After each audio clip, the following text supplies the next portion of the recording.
Olá, por último, mas não menos importante, eu quero me endereçar a mais alguns textos que por muitas vezes têm sido mal interpretados e utilizados para silenciar a voz de mulheres e não incentivá-las a ocuparem os lugares que elas foram feitas para ocupar, tanto na igreja quanto na sociedade. Esses lugares que poderiam contribuir com a expansão do reino de Deus. Antes que eu perca a atenção das pessoas mais conservadoras, eu não estou aqui querendo justificar a ordenação pastoral de mulheres, eu não estou indo por essa linha. Eu peço que você fique comigo para você ver aonde a minha linha de pensamento vai chegar, tá bom?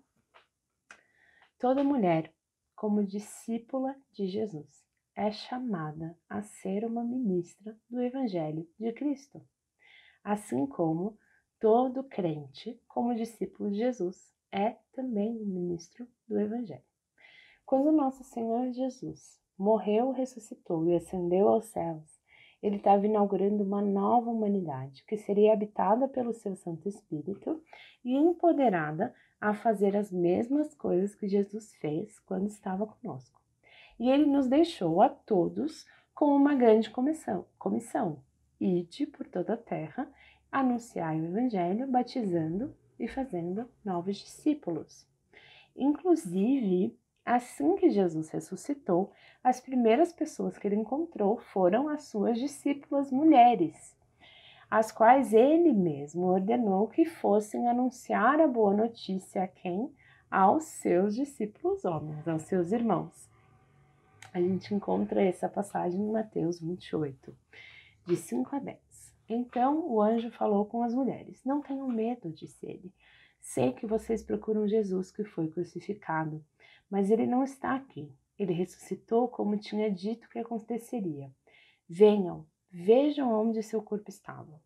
Agora vão depressa e contem aos discípulos que ele ressuscitou e que vai adiante de vocês para Galiléia. Lá vocês o verão. Lembrem-se do que eu lhes disse.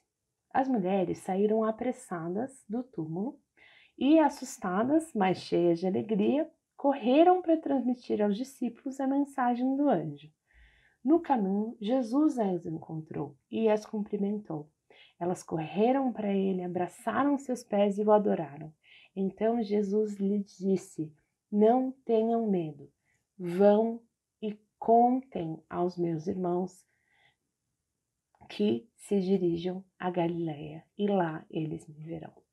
Jesus confiou a sua mensagem às mulheres que o seguiam, para que elas anunciassem aos homens que o seguiam que ele havia ressuscitado. Se as mulheres não tivessem voz no reino de Deus e não pudessem pregar o evangelho de Jesus, ele mesmo não daria autoridade para que elas fossem e contassem aos seus irmãos. O que acontece é que nós, como igreja, influenciadas pela mentalidade grega, dualista e separatista, vivemos separando sagrado e profano, santo e secular, pastor de leigo.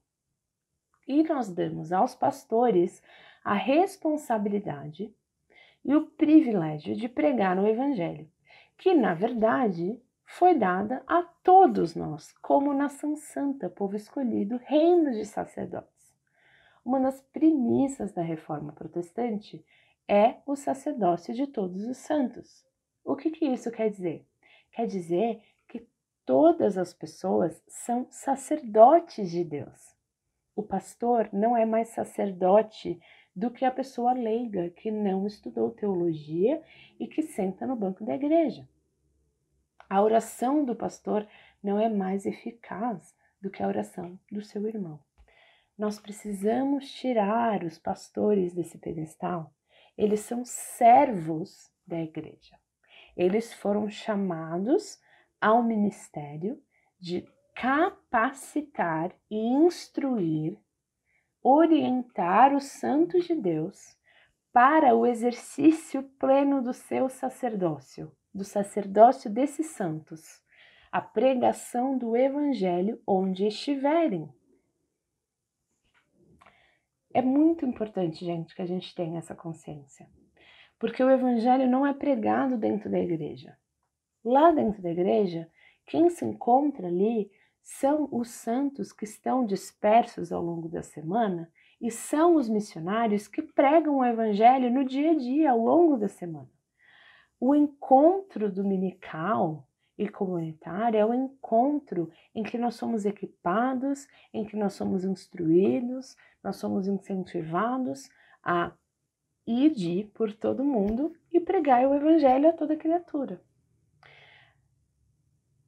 Todos os discípulos são missionários e ministros do evangelho.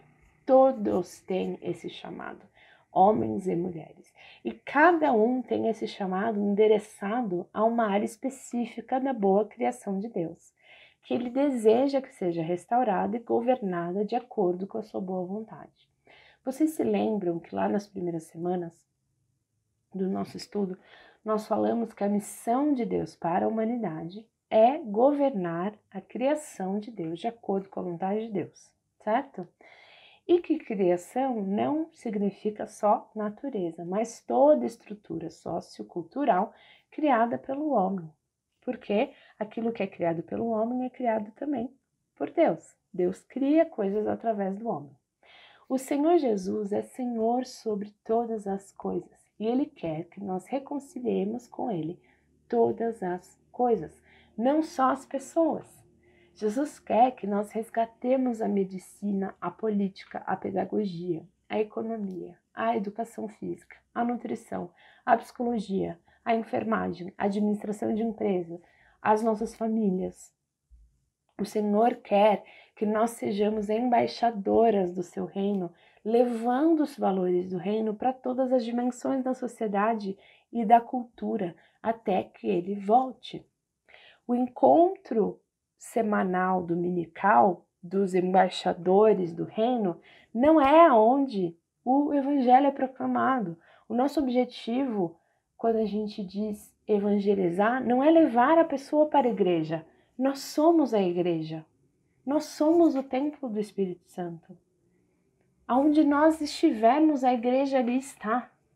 Nós somos as ministras do evangelho.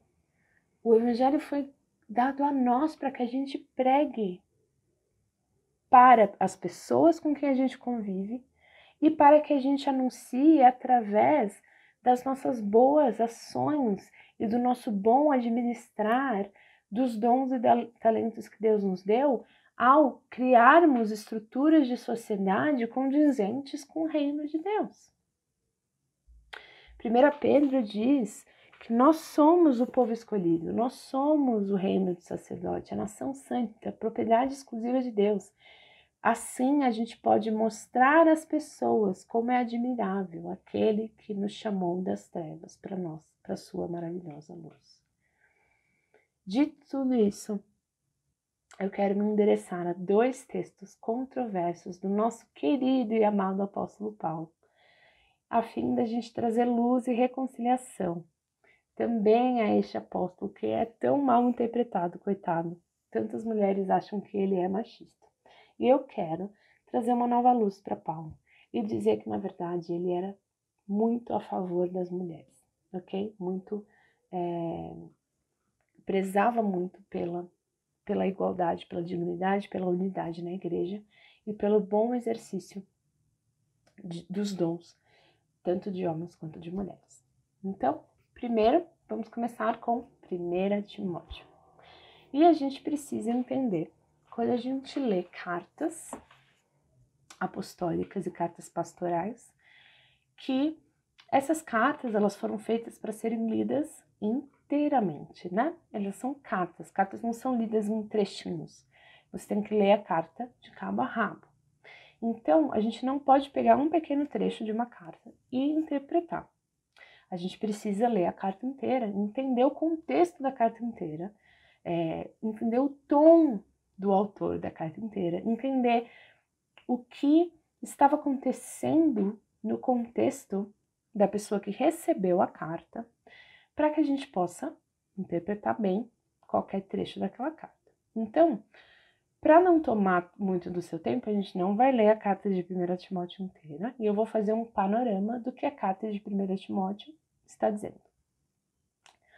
Timóteo ele era um jovem presbítero e filho espiritual de Paulo que zelava pela boa doutrina dos apóstolos na igreja de Éfeso. O apóstolo Paulo, ele ia de cidade em cidade, assim como os outros apóstolos.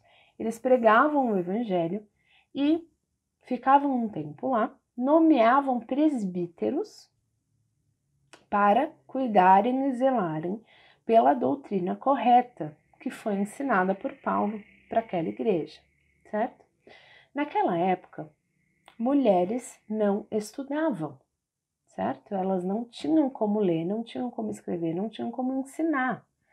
Portanto, as pessoas que ocupavam essas posições de presbíteros, de zeladores da doutrina, eram os homens instruídos e tementes ao Senhor, e o próprio apóstolo Paulo instrui Timóteo a como escolher estes homens dignos, ok?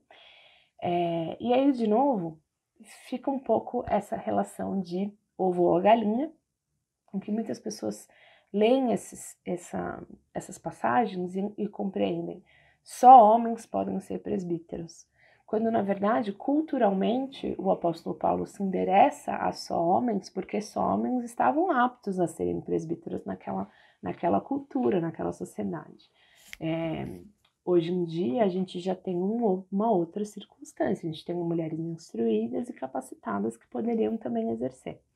Mas eu não estou aqui, de novo, eu não estou indo pela linha de comprar qualquer briga ou insinuar que mulheres tenham que ser ordenadas, tá bom? Só lembrando do contexto sociocultural e da acomodação cultural que muitos textos têm. E aí, trazendo um pouco mais de um contexto, as mulheres, elas não podiam exercer essa posição de zelar pela doutrina, mas elas podiam profetizar e orar como todas as outras pessoas que faziam parte da igreja. E essas profecias e orações eram corrigidas, se necessárias, pelos presbíteros. Lembrando que os encontros dessas igrejas, elas não eram como os nossos, né? Elas não eram um palco em que uma pessoa fica lá na frente falando enquanto as outras escutam. Eram igrejas que se reuniam em casas, em uma roda, muitas vezes ao redor de uma mesa, em que eles cantavam, oravam, profetizavam, comiam a ceia juntos. E era mais como uma reunião de família, não como um culto, como a gente conhece hoje. E Éfeso, que é onde Timóteo estava, era uma grande cidade, bastante comercial, que sediava um templo da deusa Diana. Neste templo não havia sacerdotes homens, mas sacerdotisas mulheres, que eram também prostitutas cultuais. Então, elas eram as autoridades naquele tempo, e elas eram reconhecidas pelos seus adornos e pelas suas vestimentas. Paulo endereça então para Timóteo, nessa carta, duas questões principalmente. Primeiro, que a igreja de Éfeso estava sendo alvo de falsas profecias, de falsos profetas, de pessoas que estavam trazendo ensinamentos equivocados dentro da igreja.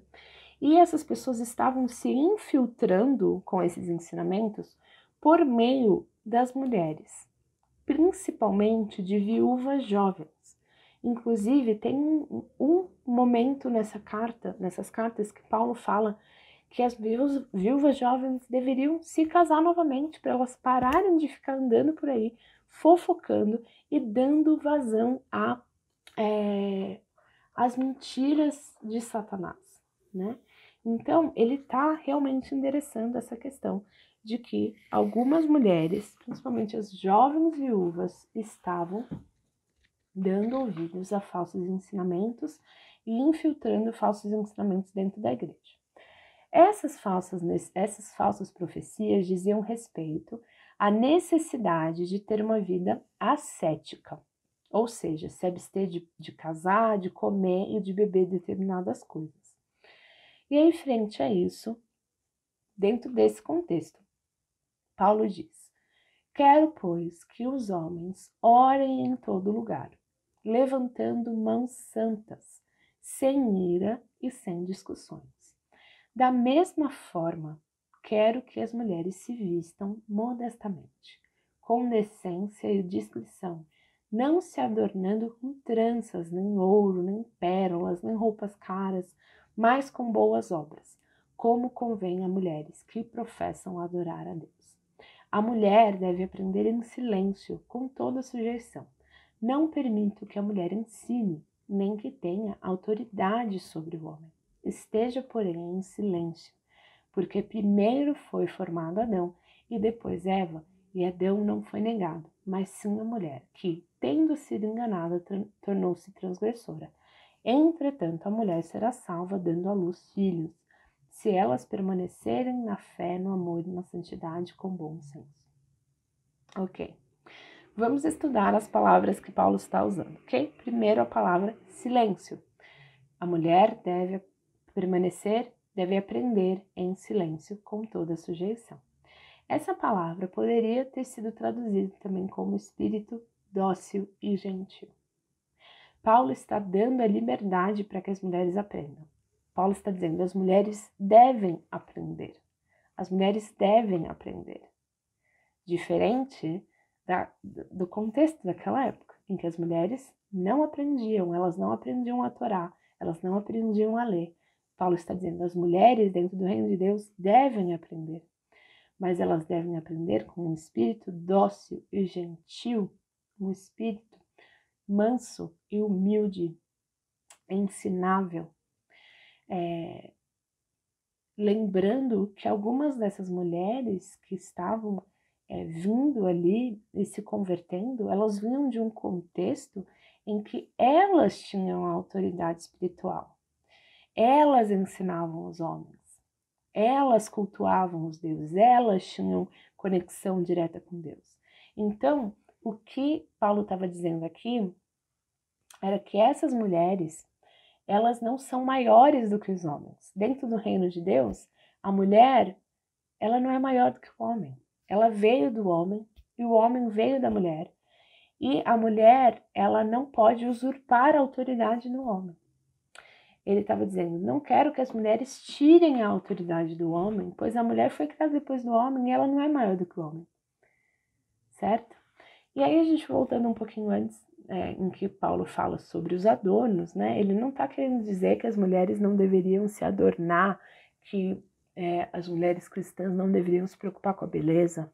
A gente viu, né, que uma das formas da gente exercitar as virtudes das forças femininas que o Senhor nos deu é nos preocuparmos sim com a nossa aparência, com o que a gente vai vestir e honrar a Deus através do exercício bom da beleza.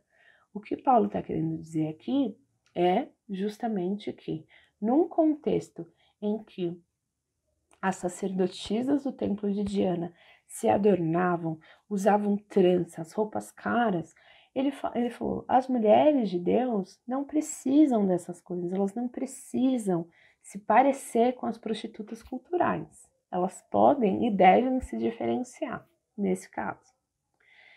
E aí, quando Paulo fala sobre a mulher ser salva dando à luz filhos, ele não está de maneira alguma dizendo que a salvação da mulher depende dela dar à luz filhos. Isso não condiz com o restante da Bíblia. Em nenhum momento a gente vê na Bíblia que todos os homens são salvos só pela fé e a mulher é salva pela fé, contanto que ela dê luz filhos, né? O que ele está querendo dizer aqui? Ele está dizendo que, lembra no contexto, ele está falando sobre Eva, né? Ele fala, Eva transgrediu, a mulher não veio antes do homem, a mulher não é maior do que o homem, e foi tanto que foi Eva que transgrediu, não foi Adão. Eva transgrediu primeiro, né? E depois Adão. E aí o que ele traz nesse contexto ele está retomando as consequências que a decisão de Eva trouxe para todas as descendentes, que era ter dor no parto, né?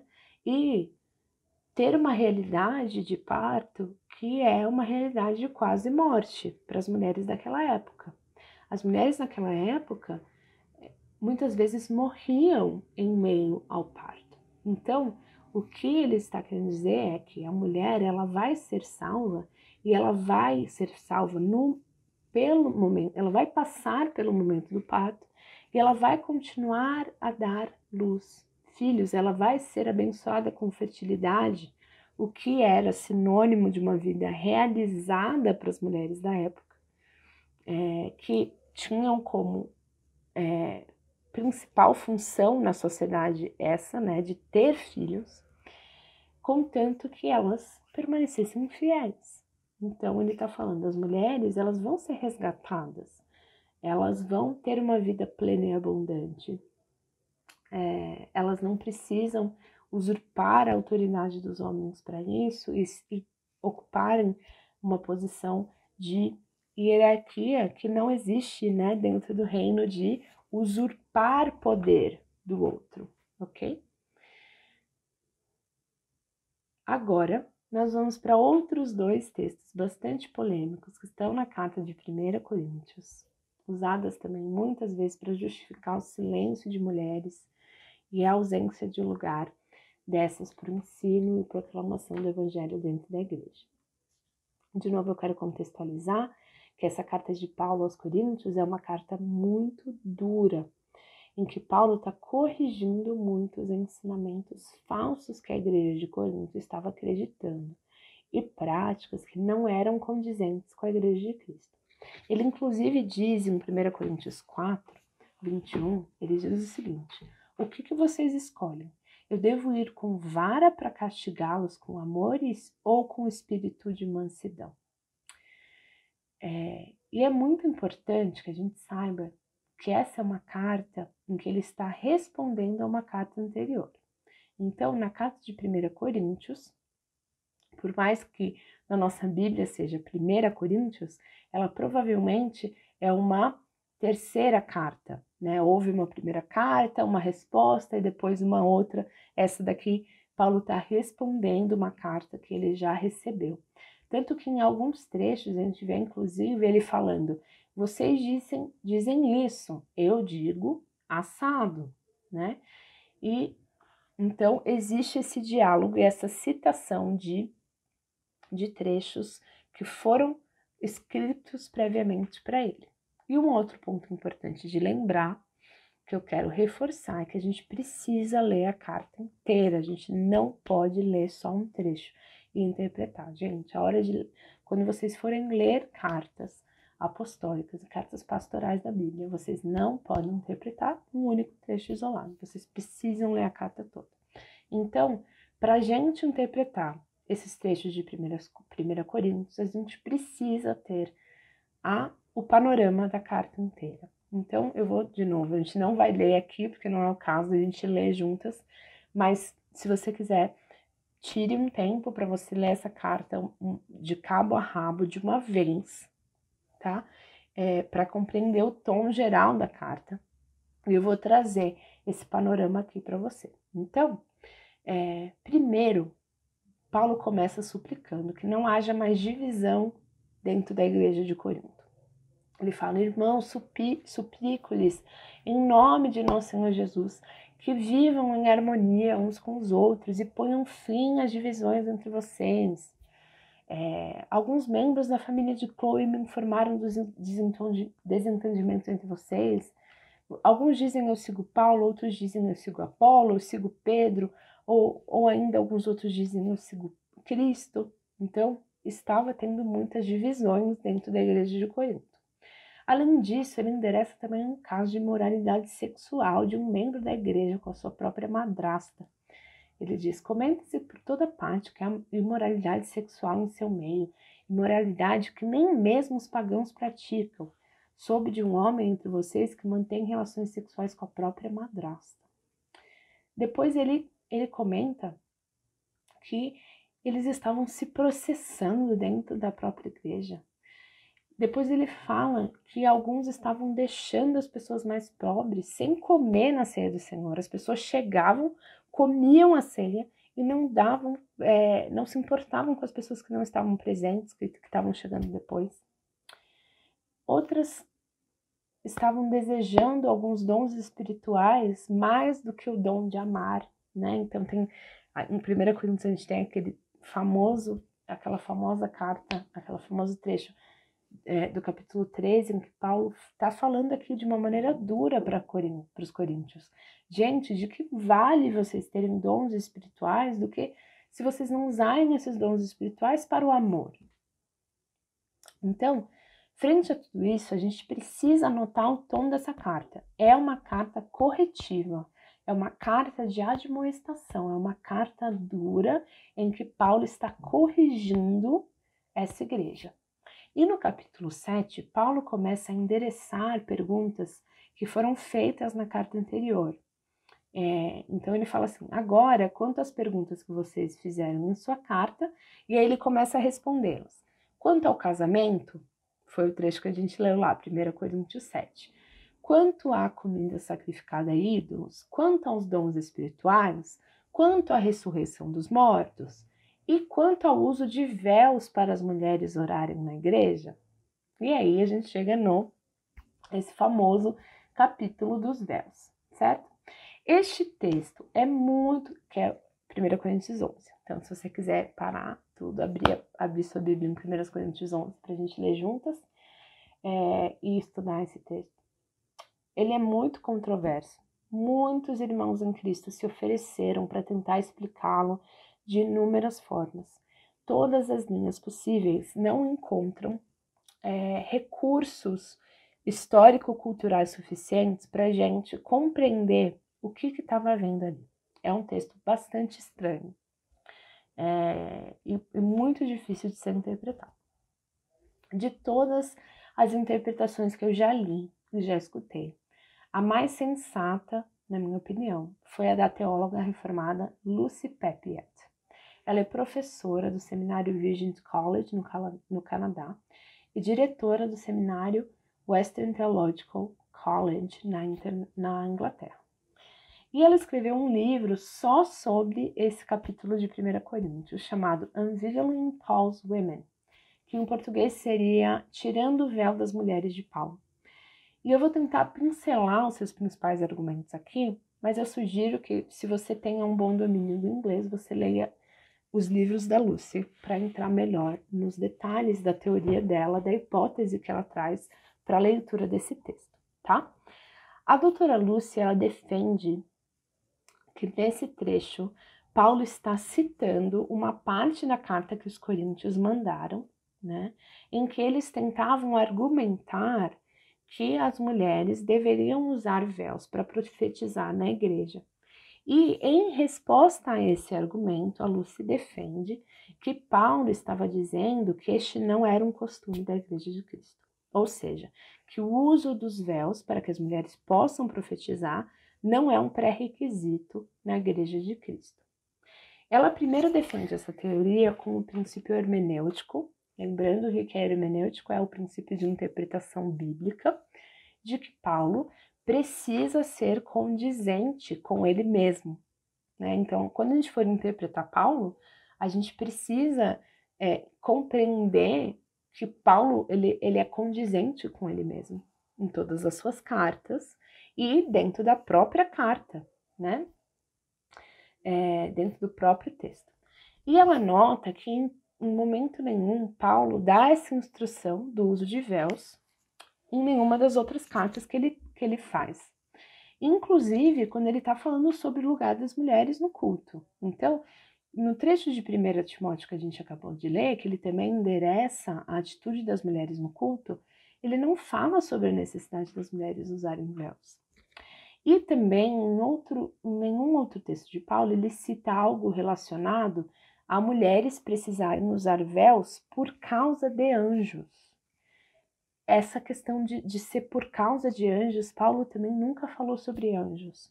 Então, a Lucy, quando ela estava analisando e fazendo a exegese desse texto, ela notou essas discrepâncias de discurso que fizeram ela acreditar que esse trecho não era algo que Paulo estava dizendo aos coríntios, mas que era algo que os coríntios tinham interpretado e colocado na sua carta e que Paulo estava corrigindo.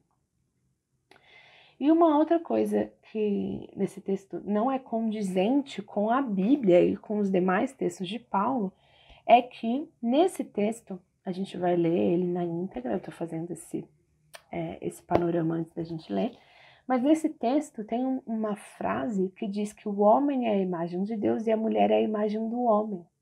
E nós sabemos que ambos são a imagem de Deus. Gênesis 1 já começa dizendo isso. E Paulo também sabe disso. E inclusive em outras passagens ele reforça isso. Então, possivelmente, essa não era uma instrução que Paulo estava dando mesmo. Era algo que Paulo estava citando para refutar.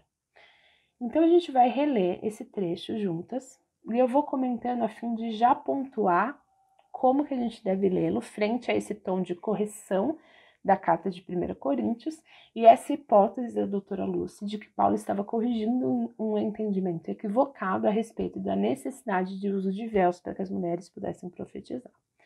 Então vamos lá. A gente vai ler esse texto de 1 Coríntios 11, de 1 a 16. Diz o seguinte: sejam meus imitadores, como eu sou imitador de Cristo. Eu os elogio porque vocês sempre têm se lembrado de mim e têm seguido os ensinamentos que eu lhes transmiti. Primeiro parênteses, estranho, porque dentro do contexto geral da carta, Paulo dizer que eles têm seguido os ensinamentos é bastante estranho. Porque ele está o tempo todo batendo nos coríntios. A gente não tem como saber qual era o tom de voz de Paulo nesse momento, mas eu ouso dizer que ele estava sendo um tanto irônico. Mas continuando. Mas quero que saibam de uma coisa. 2 pontos. O cabeça de todo homem é Cristo, o cabeça da mulher é o homem e o cabeça de Cristo é Deus. Vou fazer uma pausa e já volto.